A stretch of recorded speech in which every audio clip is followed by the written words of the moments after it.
Let's start with the breaking news with our panel. Trey Gowdy, former congressman from South Carolina, Annie Linsky, a White House reporter for the Wall Street Journal, and Matt Bennett, former deputy assistant to the president for intergovernmental affairs under Bill Clinton and co-founder of Third Way. Okay, Trey, Supreme Court weighing in. What do you make of it? It was an accident. I mean, the Trump administration admits it was an accident. It doesn't mean he's going to come back to the U.S. and stay forever. It just means that an immigration judge kind of stayed his removal. You can appeal that judge. He can still be deported. You just can't deport somebody by accident in violation of an immigration judge's order.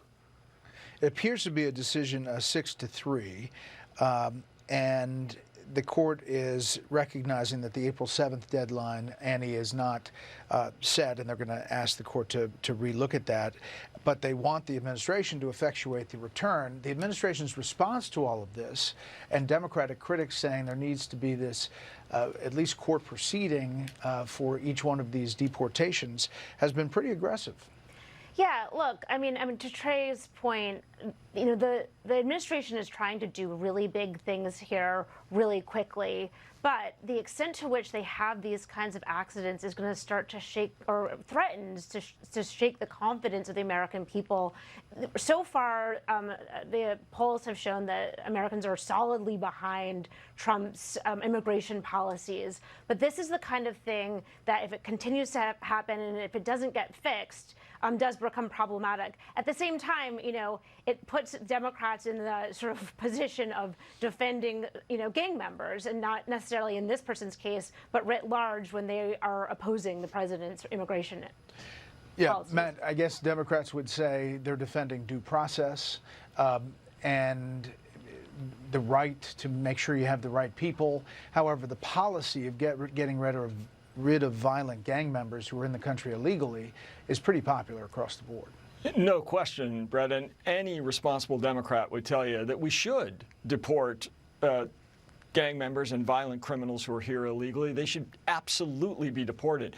But sending somebody who had this order back to El Salvador, where he was in imminent threat of his life, without due process, just is deeply un-American. And I think the Supreme Court has said in this case and in a prior case that there has to be due process. We don't just ship people out without some kind of ability to defend themselves. And so I think this was the right decision. Happened just before the commercial break. We appreciate you rolling with the punches here on that breaking news. Now, this is the big news of the past few days, the tariff battles.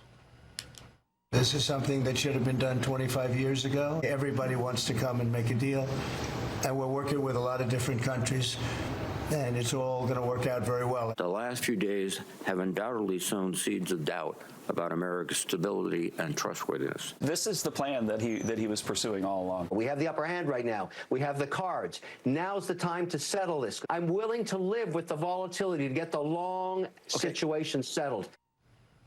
Another down day on the market today. Annie, you wrote this piece, Why Trump Blinked on Tariffs just hours after they went into effect. The president said that the reaction to the tariffs was getting a bit yippy, like a nervous athlete unable to perform, and he relied on his instincts to change course as he watched the bond market tank and listened to business leaders, including J.P. Morgan Chase CEO Jamie Dimon, express fears of a recession.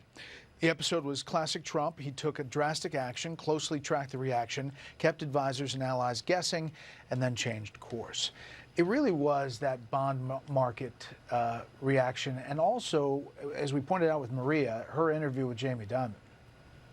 Oh, yeah, absolutely. I mean, the bond market, I think, you know, for so long, we always look at the stock market. The president is well known to look at the stock market. But when yesterday's bond market started collapsing as well, that's when, you know, certainly at the Wall Street Journal, and this is sort of our Super Bowl, we love to write about tariffs at the Wall Street Journal, but watching that bond market take such unexpected and drastic moves was causing something well beyond jitters, and that certainly seems to be what the president was reacting to. But, you know, in our reporting, we found that the president was willing to take quite a lot of pain to pursue his tariff policies. We also reported that he'd been discussing in the White House that he acknowledged that the policies could trigger a recession, but wanted to make sure they didn't trigger a depression. And so, you know, to me, that was a fairly stunning amount of pain that the president continues to be willing to take. Yeah, and as you look at the global response to Trump tariffs and all of the countries involved here and what they're trying to do, a number of countries, as you've heard from the president, are trying to negotiate. They're on the phone. They're dealing with officials. Some have offered concessions already, and then a couple, China and Canada, have retaliated. Mexico is kind of laying low under the USMCA.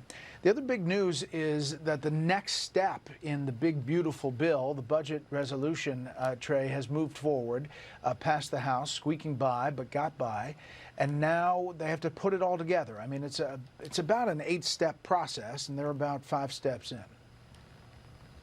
Yeah, I'm not Catholic, Brett, but Mike Johnson should be canonized. I don't know how many miracles you have to perform to become canonized in the Catholic Church, but this is number 3. I didn't think he'd be able to get it done. Now they have to work together. He had to deal with the Kardashian caucus in the House, and they had to go see the president. I mean, the president should not have to hold people's hands to get them to pass a blueprint. So, yeah, to your point, the hard work begins. You have to fill in the details. You got fiscal hawks, defense hawks, but I'm not going to underestimate Mike Johnson. He's 3 for 3 so far.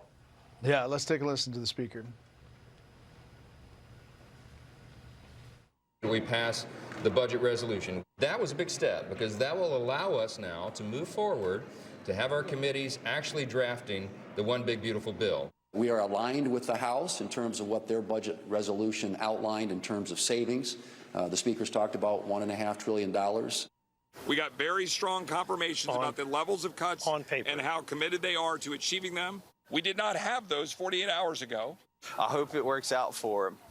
Like the people who traded their vote for a promise, I think that's just salve for their conscience.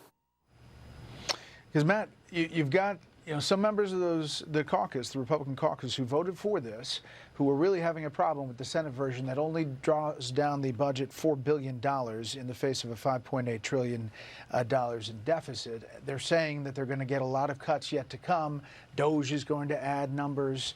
But again, it's a what if, and it's a promise on paper. Yeah, and the promise is hollow. I mean, let's face it, this is going to jack up, if they pass this, it's going to jack up the deficit by trillions and trillions of dollars. And DOGE has come up with, they claim $150 billion. Musk said it would be $2 trillion, but the $150 billion is mostly illusory. And let's be clear about what gets cut, because 63% of Americans in nursing homes are on Medicaid, and Medicaid is due to be cut by $800 billion. So if you have somebody that you love going to or in a nursing home, chances are they could be deeply affected by this. So this is going to really hurt. Yeah, I mean, the president has said he's not going to touch Medicare, Medicaid, Social Security, but to get to those savings, you're going to have to do something drastic, something big. Panel, thanks.